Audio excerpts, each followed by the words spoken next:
নমস্কার বন্ধুরা, তোমরা কেমন আছো? সুপ্রভাত। আমি ভালো আছি, তোমরা নিশ্চয়ই ভালো আছো। আজকে খুবই সকালে উঠেছি আমি। উঠে চা জল খাবার খেয়ে চলে আসলাম অফিসে।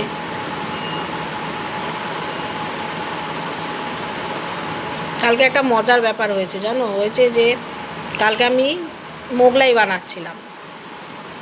ভাবলাম যে ওটা আমি তোমাদের সবার সাথে শেয়ার করব। মোগলাই বানাতে গিয়ে যা অবস্থা হলো, মোগলাইয়ের মধ্যে ডিম দিয়ে যথারীতি আমি যখন উঠাতে গিয়ে তেলের মধ্যে ছাড়বো, সমস্ত কিছু একদম পড়ে গেল। তারপরে মনটা খুব খারাপ হয়ে গেল যে প্রথমটা হয়নি, কিন্তু তারপরে 2-3টে হলো, কিন্তু আমি না ওই ভিডিওটা আমি কিছুতেই আপলোড করতে পারছি না তোমাদের সাথে। কি জানি ওই ভিডিওটা আসছে না, বুঝতে পারলাম না কেন আসছে না। কিন্তু আমি তো ভিডিও করে নিয়ে আমি ছাড়বো, কেন আসছে না বুঝতে পারলাম না। খুব সুন্দর হয়েছিল মোগলাইগুলো। প্রথমটা একটু গন্ডগোল হয়েছে, কিন্তু তারপরে 2-3টে কিন্তু সুন্দরই হয়েছে। কিন্তু আমি না ওই ভিডিওটা কিছুতেই তোমাদের সাথে শেয়ার করতে পারছি না। আমি ভাবলাম কালকে সন্ধ্যাবেলাটা জল খাবার বানালাম বাচ্চাগুলোর জন্য, তো ভাবলাম যে তোমাদের সাথে একটু শেয়ার করি, হলো না। তারপরে মনটা ভেঙে গেল, যা কি হলো। তারপরে কালকে রাত্রিবেলা আবার অনলাইনও হলাম, যে কেউ যদি অনলাইনে থাকবে তাহলে তাকে বলতাম। দেখি সেরকম কেউ অনলাইন ছিল না।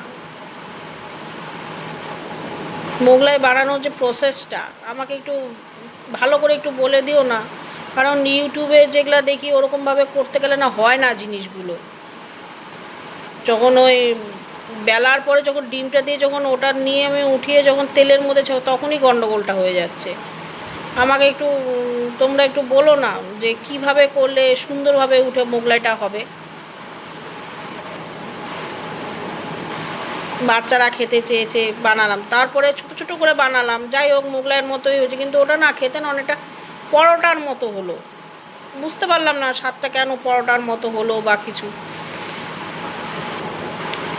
তোমরা যদি একটু জানো আমাকে একটু বলো না গো, কীভাবে করলে অরিজিনালি মোগলাইয়ের মতো টেস্টটা আসবে। তাহলে আজকে বাড়িতে গিয়ে আবার ট্রাই করব।